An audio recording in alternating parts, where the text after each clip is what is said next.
gentlemen, it is my distinct pleasure to welcome each and every one of you to our state-of-the-art training facility. Industry. Good morning and you're all welcome. A very good morning. It is an honor to stand before you today in our rapidly evolved world. The maritime industry is a backbone of the global trade, if you will agree with me, facilitating the movement of goods and connecting nations across the globe. It is powerful force that drives the economic growth of any nation, if you will agree with me, to create employment opportunities and improve the lives of millions through the sea. Now, in recent times, we have witnessed remarkable changes in the maritime industry and the landscape, technological-wise, and breakthrough through digitalization that transform the way we operate in the maritime industry, from autonomous vessels to blockchain-based supply chains, innovation, which has become the key success to the competitive world. Please, ladies and gentlemen, distinguished ladies and gentlemen, please, you are all welcome to Prime Atlantic, the home of safety. All delivered to global standards. PASS operates on its 18-acre training center in Ipara, Ogun State. The center features a multi-purpose facility for live simulated practical training, as well as sporting and recreational facilities. We offer a world-class training environment, meeting both national and international standards as laid down by regulatory bodies and skills and standards organizations such as OPITO, Nigerian Upstream Petroleum Regulatory Commission, NUPRC, and the Nigerian Content Development and Monitoring Board, NCDMB. Our training facility includes the purposely built survival center. It has a 3-meter deep training pool. The pool simulates real-life water survival scenarios required for Bosset and Hewitt, the helicopter underwater escape trainer practical courses.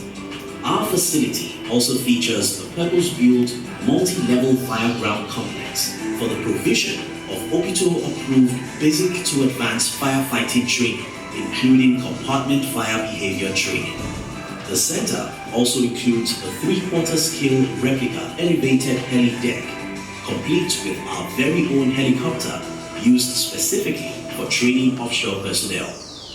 In addition, we provide emergency response training programs, including HAZMAT, HAZWOPA training. We have an online e-learning center with over 90 courses in the areas of HSE, safety and survival, emergency response, drilling and well control, technical, rigging, lifting, and crane training.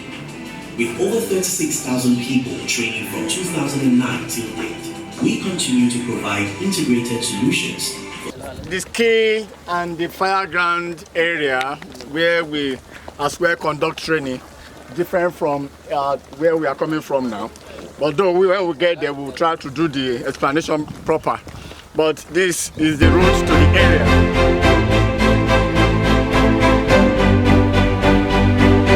The building we have in front of us is the Skill Development Center. It's a sporting facility.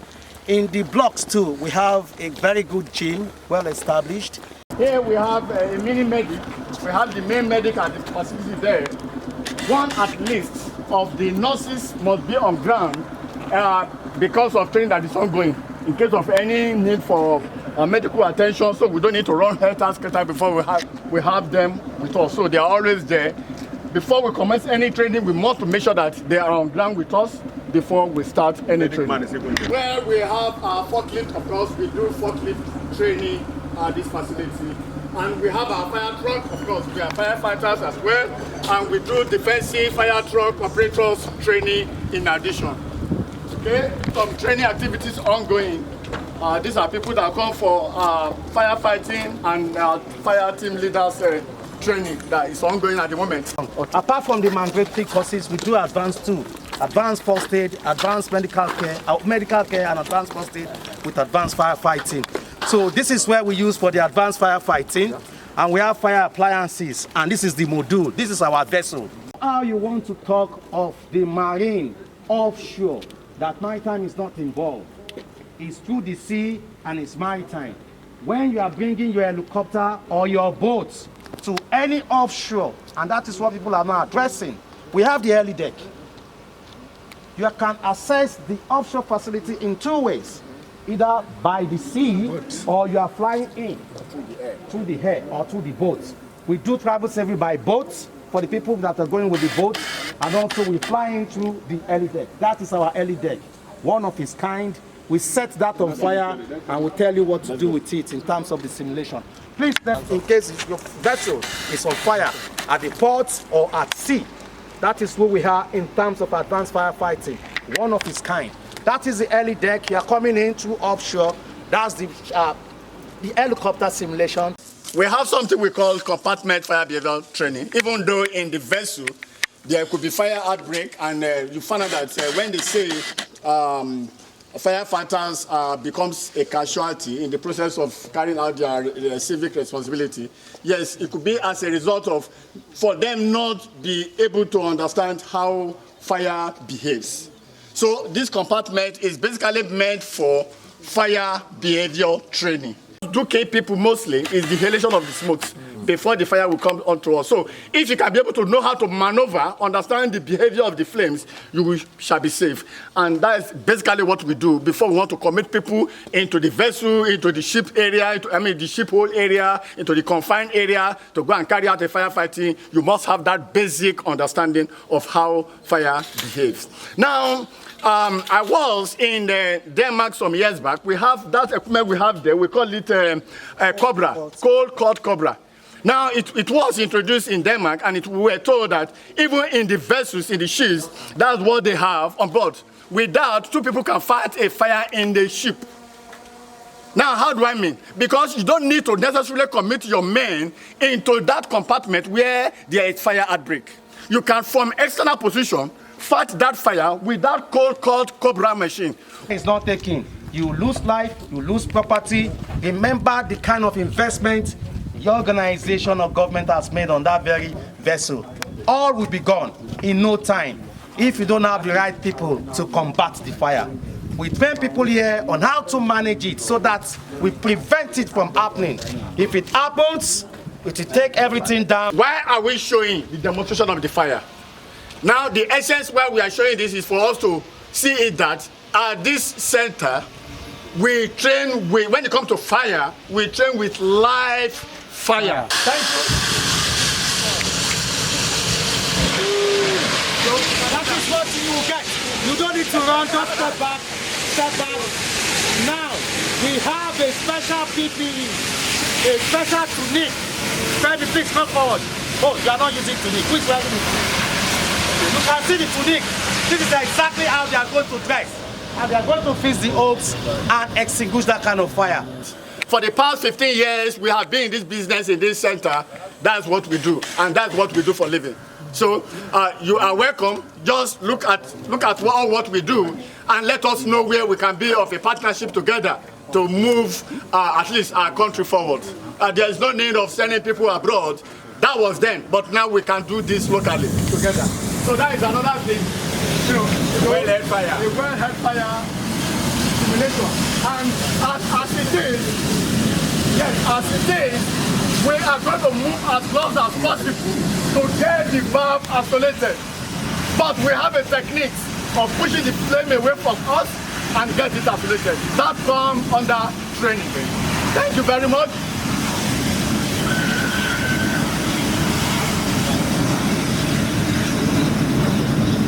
Now we are going to light up the fire again and initiate the deluge system to see how it works, to protect and to safeguard a structure. So when in real life we are meant to operate it, definitely we will not be scared, and we will already have a far ahead operational techniques. So that's what we are going to do now. Okay, the way it is, the fire is affecting the vessel. Now we don't want the fire to affect the turbine, so we have a deluge system. You can see the deluge system is in operation. Deluge system on operation. Now the captain and the engineer and the firefighter support. They've activated it so that we can now start fire from that.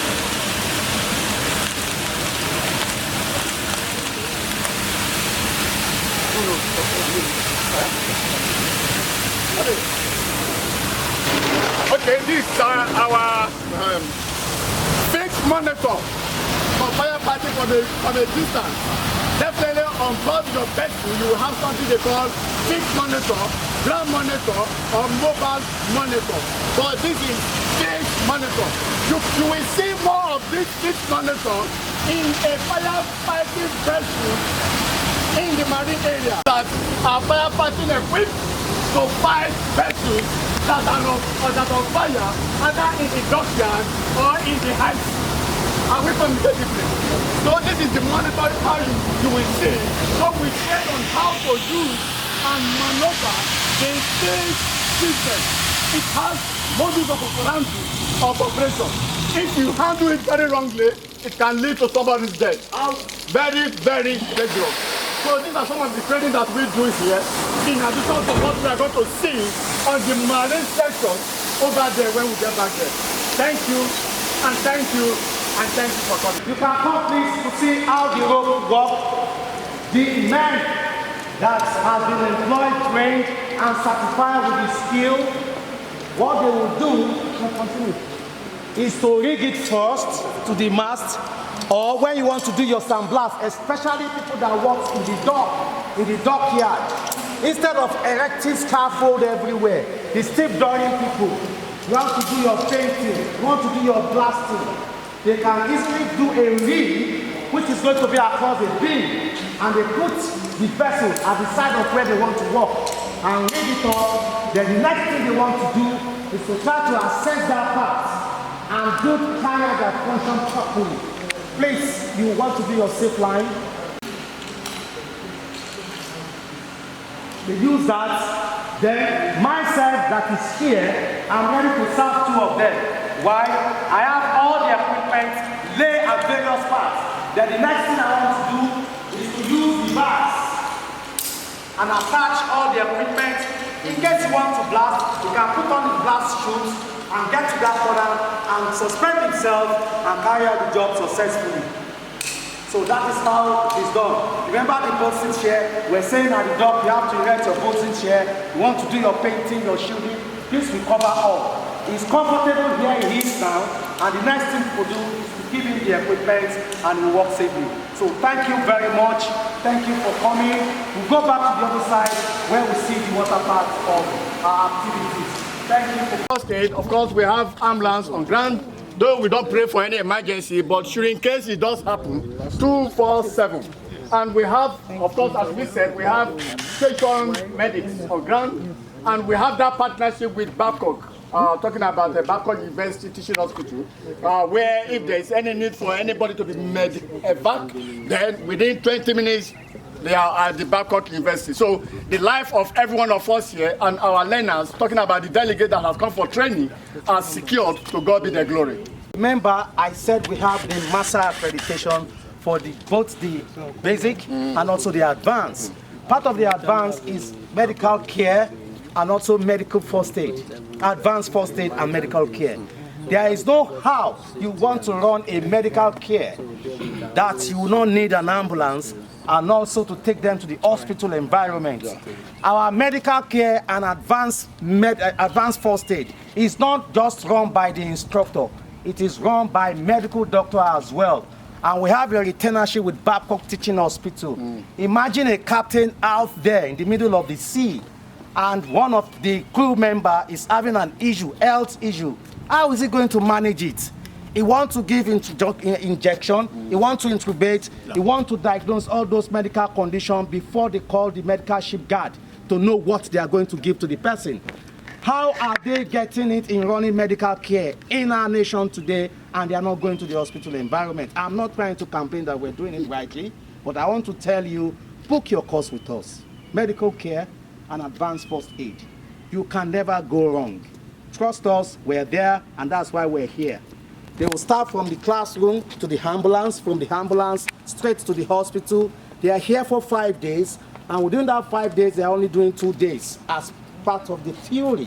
The rest of the practical is at the hospital and here, and with a live simulation, which we're going to do, and which we're already doing.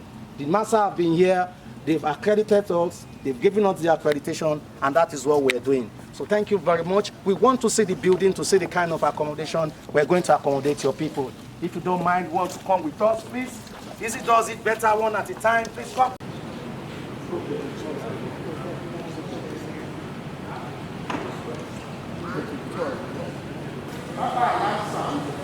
We need to abandon the vessel. That is the demonstration we want to do within the food area. And we're also going to demonstrate how to rescue party, like helicopter wishing operation, for example, coming to wish the victims from the water. We are going to practice hypothermically. We are also going to practice double wishing shot, wishing 2 people at a time to the death.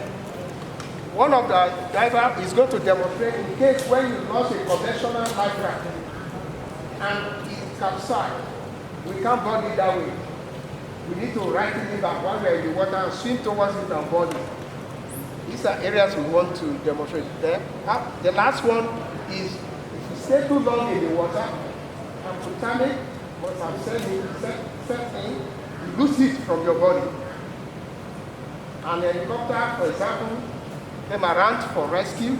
We want to see how the rescue basket can be used for rescue of a victim from the water.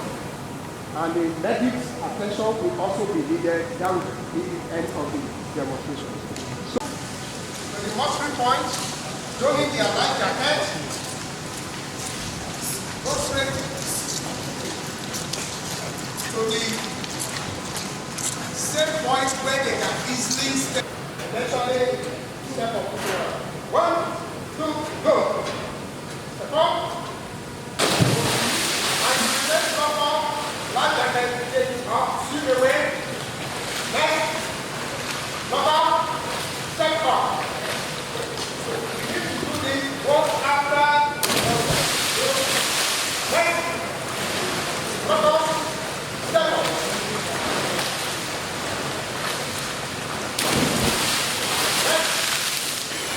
Come on, straight, step up. Next. Come on, step up. Next. Look straight, look down, jump up. When we step on, we're going to demonstrate how to swim at sea. When you swim, try to come together to form some other cycle. When we are seen, it is good for us to come together, form some other cycle. Swim, swim. Form some other cycle.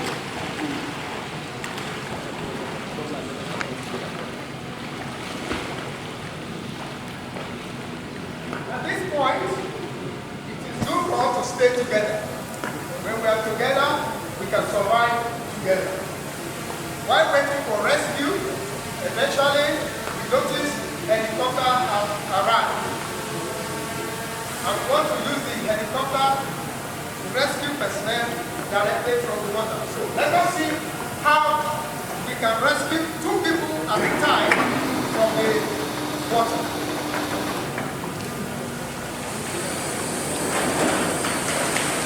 So we are going to see demonstration of force.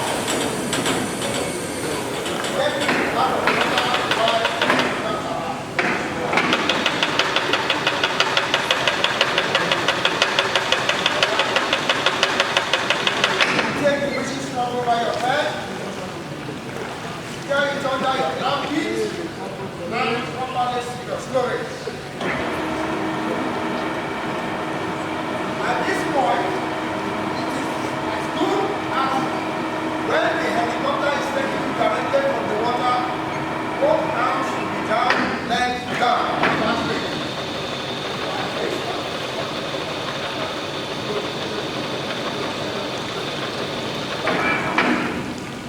So we are doing when the helicopter rescues the slave from the water, you need to take.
especially we do emergency command here, especially for those who work offshore. In case there's any emergency, ranging from fire, gas release, maybe there's people coming from unknown people or attacking the installation. How do we command the incidents? You know, when many people are controlling at the same time, everything is going to merge together. We won't get any heads out. Because certain people who are called essential people offshore, who are their own main goal is to make sure that other people are safe. Like the normal workers, the driller, roasting out, and the roughmen are safe. But they will be the one to control people outside on what to do and how to carry it out. So from here we train people on how to manage each irrespective of any incident that might occur offshore.